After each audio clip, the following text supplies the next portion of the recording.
PNST 2024 के examination के लिए टाइम टेबल कैसा होना चाहिए और एक महीने में अगर आपको पूरा सिलेबस कवर करना है तो कौन सी स्ट्रेटेजी आपको फॉलो करनी चाहिए, इस वीडियो में आप देख लीजिए।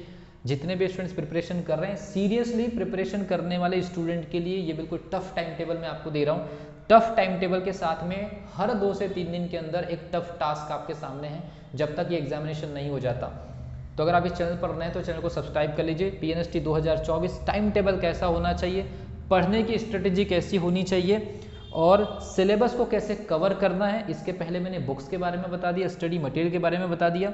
देखते हैं सबसे पहली चीज़, आप अपने सिलेबस में देखेंगे, खास तौर पर जब आप रूल बुक निकालेंगे तो आप अपने सिलेबस में देखेंगे लगभग हर सब्जेक्ट में 10 से 12 पार्ट है, मतलब 10 से 12 यूनिट है। कुछ सब्जेक्ट में हो सकता है कि थोड़े कम भी हो सकते हैं, मैं ऑन एन एवरेज मान के चल रहा हूँ, चाहे वो फिजिक्स का हो, चाहे केमिस्ट्री का हो, चाहे बायोलॉजी का हो, चाहे आपका इंग्लिश का हो, चाहे आपका फिर जनरल नॉलेज का हो। On an average her subject में 10 से 12 यूनिट है या 10 से 12 वैरायटी का सिलेबस है। तो मैंने यहाँ लिख दिया है टोटल पार्ट कितने हैं आपके पास में, या टोटल चैप्टर्स कितने हैं, टोटल यूनिट कितनी है, टोटल वैरायटी कितनीज है, कितनी वैरायटीज है। तो जितनी भी वैरायटी है अगर उसको हम देखें तो 10 से 12 वैरायटी का सिलेबस है हर सब्जेक्ट के अंदर ऑन एन एवरेज। इसमें हम क्या काम करें, वो जो 10 से 12 जो यूनिट है हम उसको 10 से 12 पार्ट में काट लें। 10 से 12 पार्ट में अगर काट लेंगे तो एक एवरेज टाइमिंग निकल जाएगी हर यूनिट को कितने दिन मिल रहे हैं। तो मैं आपको बता दूं, एएनएम का भी सिलेबस और पीएनएसटी के सिलेबस के लिए मैंने टेस्ट सीरीज में ऑलरेडी पूरा का पूरा 10 पार्ट में सिलेबस को डिवाइड करके पीडीएफ दे दिया। जिन स्टूडेंट को पीडीएफ चाहिए वो मुझे पर्सनली मैसेज कर सकते हैं व्हाट्सएप पे या डिस्क्रिप्शन बॉक्स में। जो स्टूडेंट टेस्ट सीरीज से जुड़े होंगे तो उनको तो ऑलरेडी जो है वहाँ पर पीडीएफ रखी हुई मिल जाएगी। तो देखिए सबसे पहली चीज़, सिलेबस को 10 पार्ट में डिवाइड करेंगे। जैसे ही आप सिलेबस को 10 पार्ट में डिवाइड करेंगे तो एक पार्ट मतलब एक यूनिट, फॉर एग्जांपल अगर केमिस्ट्री के सिलेबस को मैं 10 पार्ट में डिवाइड करूं और पहले पार्ट में मैं विलियन रखूं, दूसरे पार्ट में मैं विद्युत रसायन रखूं, तो मुझे विलियन को कवर करने के लिए 2 दिन का समय चाहिए, ये सब, या 2 या 3 दिन का समय चाहिए। विलियन से रिलेटेड बेसिक पढ़ना कैसे, जो भी बुक आपके पास अवेलेबल है सबसे पहले विलियन को उस बुक में जाकर के मैं पढ़ूंगा। अगर आप स्टूडेंट है तो पढ़ूंगी, अगर विलियन को जाकर के उस पर्टिकुलर बुक के अंदर यूनिट में जाकर के बेसिक कॉन्सेप्ट उसके पढ़ेंगे। जो जो टॉपिक है, राउट का नियम है, उसमें मूल प्रभाज वगैरह है, मोलर क्वथनांक, उन्नयन स्थिरांक, मैं यहाँ पर हिंट के तौर पर बोल रहा हूँ। फिजिक्स का अगर मान लीजिए पार्ट 1 का सिलेबस मैंने किया तो वहाँ पर स्थिर विद्युत है तो मैं वहाँ पर आवेश के बारे में पढ़ूंगा, कूलाम का नियम, विभव के बारे में, गोली कवच के बारे में, विद्युत क्षेत्र के बारे में, ऐसे कई सारे टॉपिक है, संधारित्र के बारे में। इसके अलावा अक्षीय स्थिति, निरक्षीय स्थिति, एक वीडियो भी मैंने इसके पहले डाला हुआ है। तो बुक्स में जाकर के सबसे पहले ऑन एन एवरेज आपके दिमाग में ये होना चाहिए कि यस, इस पर्टिकुलर यूनिट के अंदर ये छोटे छोटे टॉपिक्स हैं और इस छोटे छोटे टॉपिक का ये बेसिक है। तो पहला लेवल है, आप बुक में जाइए, उनको पढ़िए। आपके पास टाइमिंग मैंने बता दिया है, सिलेबस आपका 10 से 12 पार्ट में ही है, चाहे कोई भी सब्जेक्ट हो, उसको मैंने 10 से 12 पार्ट में डिवाइड करके ये क्लैरिफाई कर दिया है कि एक एक यूनिट को कंप्लीट करने में 3 डेज का टाइम है। उस पर्टिकुलर 3 डेज के अंदर आपको प्लानिंग कैसे करनी है, उस पर्टिकुलर 3 डेज में सबसे पहला आपका स्टेप होना चाहिए, जाइए उसकी बुक में बेसिक पढ़िए। चाहे आप एनसीईआरटी फॉलो करते हो, चाहे आप शिवलाल की बुक फॉलो करते हो, चाहे प्रबोध की बुक फॉलो करते हो, या फिर मार्केट की कोई मोटी बुक, या आपके पास में कोई बहुत अच्छा स्टडी मटेरियल पहले से रखा, उससे आप पढ़ लीजिए। जहाँ से आपको उचित लगता है, जहाँ से आपको समझ में आता है, वहाँ से पढ़ लीजिए। आपने पढ़ लिया इसको, उसके बाद उसके फैक्ट को एक बार आपको रिकॉल करना है कि हाँ इस यूनिट के अंदर ये सारी चीज़ें हैं।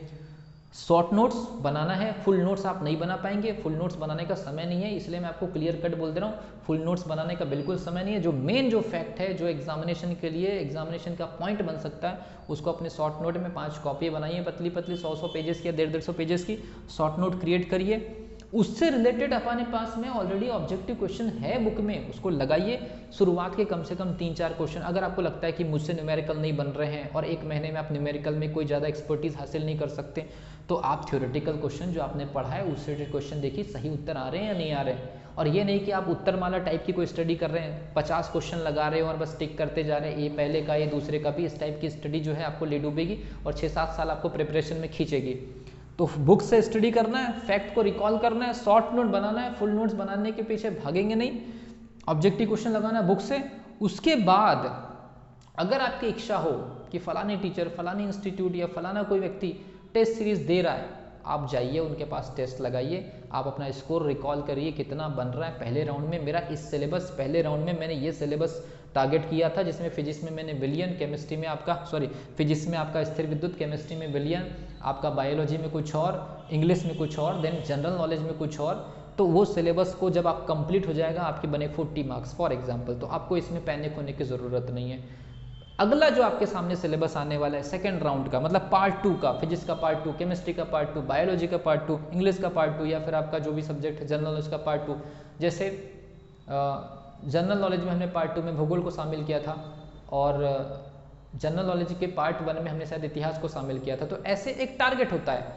अब आपके पास में मैंने बता दिया कि आपके पास में एक पर्टिकुलर पार्ट को कवर करने के लिए कितना समय है, 2 से 3 दिन का, और एक पर्टिकुलर सब्जेक्ट को आपको कितना पढ़ना है, 2 से 3 घंटे पढ़ना है। 3 घंटे भी बहुत ज़्यादा होता है। 5 सेक्शन आपके पास में अवेलेबल है, और आपको लग रहा है कि मैं बिल्कुल अचानक से 8 घंटे, अचानक से 10 घंटे पढ़ाई कर लूँगी, तो ये स्टार्टिंग के लिए ठीक है। स्टार्टिंग के लिए ठीक है कि आप 2 घंटे से शुरुआत करें और उसके बाद हर सब्जेक्ट को 3 घंटे तक ले जा सकते हैं, तो बहुत अच्छी बात है। लेकिन मैं आपको बता दे रहा हूँ, भाग दौड़ करने वाले स्टूडेंट इस टाइम टेबल को मैनेज नहीं कर पाएंगे, क्योंकि उनका 5 घंटा अगर कहीं जा भी रहे तो उनका 5 घंटा तो खाली इसमें चले जाएगा, और उसके बाद केवल वो 1 घंटे रिवीजन कर पाएंगे। हो सकता है कि इसमें उनको ऐसा लग रहा है कि उनका सिलेबस कवर हो रहा है, लेकिन नहीं, 1 घंटे में भी टीचर कितना दे पाएंगे आपको, क्योंकि ऑलरेडी आपने स्टडी किया हुआ है, आपको रिकॉलिंग पे ज़्यादा फोकस करनी है। तो लेकिन फिर भी यहाँ पर सजेशन है कि कुछ स्टूडेंट को अगर लग रहा है कि नहीं सच में उनका बिल्कुल प्रिपरेशन तबाह हो चुका है, रिजल्ट नहीं आया इसलिए पढ़ाई छोड़ दिए थे, अगर आपको कहीं से ठीक ठाक स्थिति मिल रही है चले जाइए, जो आपको उचित लगता है करिए, उसमें कोई प्रॉब्लम नहीं है। सिर्फ एक गाइडलाइंस के तौर पर बताया जा रहा है कि आपके पास में ऑन एन एवरेज 2 से 2.5 घंटे ही होंगे। कोई स्टूडेंट 24 घंटे में कंटिन्यू 15 घंटे पढ़ाई कर ले, वो रेयर ही होते, बहुत कम ही होते हैं, और 15 घंटे भी क्वालिटी टाइमिंग की बात चल रही है यहाँ पर। तो 2 घंटे एवरेज, आधे घंटे का या 1 घंटे का गैप लेके चलते जाइए। तो अगर आप 5 सब्जेक्ट पढ़ाई करें तो 10 घंटे की स्टार्टिंग आपकी होनी चाहिए। अगर आप 2 अगस्त, 3 अगस्त, 4 अगस्त से भी स्टडी कर रहे हैं तो एटलीस्ट 10 अगस्त तक के आपका 12 घंटे डेली स्टडी करने का एक टाइमिंग सेट हो जाना चाहिए। तो 12 घंटे डेली टाइमिंग अगर आपकी सेट हो गई तो वहाँ से 10 अगस्त से 20 अगस्त तक आप 13 से 14 घंटे टच कर पाएंगे, और लास्ट का जो 20 अगस्त से लेकर के 30 अगस्त का जो टाइमिंग है, हो सकता है कि वहाँ पर 15 घंटे की टाइमिंग आप जो है टच कर लें। लेकिन मैं आपको पहले ही बोलूँगा, बहुत ज़्यादा पढ़ने के चक्कर में माइंड के ऊपर इतना प्रेशर मत क्रिएट कर लीजिए कि लास्ट के 5 दिन में आप पूरी तरह से जो बिखर जाए। जितना आप टाइम टेबल को धीरे धीरे हर सब्जेक्ट में 5-5 मिनट, 6-6 मिनट पर डे बढ़ाने की कोशिश करेंगे, आपको पता भी नहीं चलेगा, और आप 15 घंटे पर डे की डेली स्टडी, वो भी टारगेटेड और क्वालिटी टाइमिंग के साथ, आप उस लेवल को हासिल कर पाएंगे। इसलिए स्टार्टिंग में किसी के कहने पर, मोटिवेशन से कुछ नहीं होता है, आपको पढ़ना पड़ेगा। किसी भी प्रकार का कोई फिल्मी डायलॉग से आपको नंबर नहीं मिलने वाले हैं। आपको नंबर मिलेंगे 2 घंटे पढ़ने से या 2.5 घंटे पढ़ने से, लेकिन पढ़ने का मतलब है उस पर्टिकुलर टॉपिक के अंदर की डिटेल और उसको कलेक्ट करना, उसको मेमोराइज करना, और उसके क्वेश्चन जब आपके सामने आ जाए तो सही आंसर क्लिक करने के बारे में। तो ध्यान रखिए, ये है पूरा का पूरा स्ट्रेटेजी।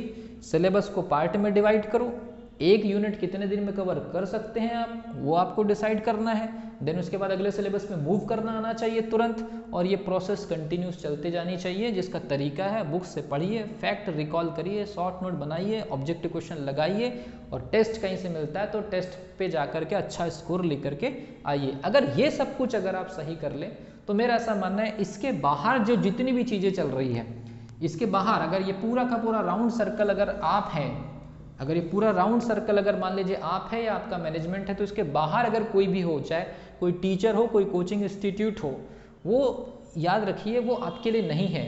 अगर इस चीज़ को अगर आप मैनेज कर रहे हैं, और यहाँ पर अगर आप यहाँ बाहर से कोई टीचर अगर आपको गाइडलाइंस दे रहे हैं, वो आपके कोई काम के नहीं है। इसलिए मैं आपको पहले भी बता दे रहा हूँ, ये है आपका मेन सर्कल, इस दायरे में रहिए। इस दायरे में जो स्टूडेंट रहेगा वो अच्छा स्कोर निकालेगा।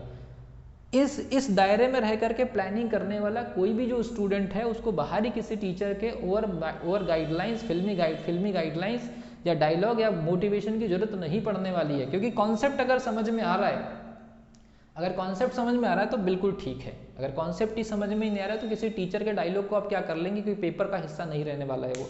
मिलता हूँ अगली वीडियो में, तब तक के लिए wish you all the best.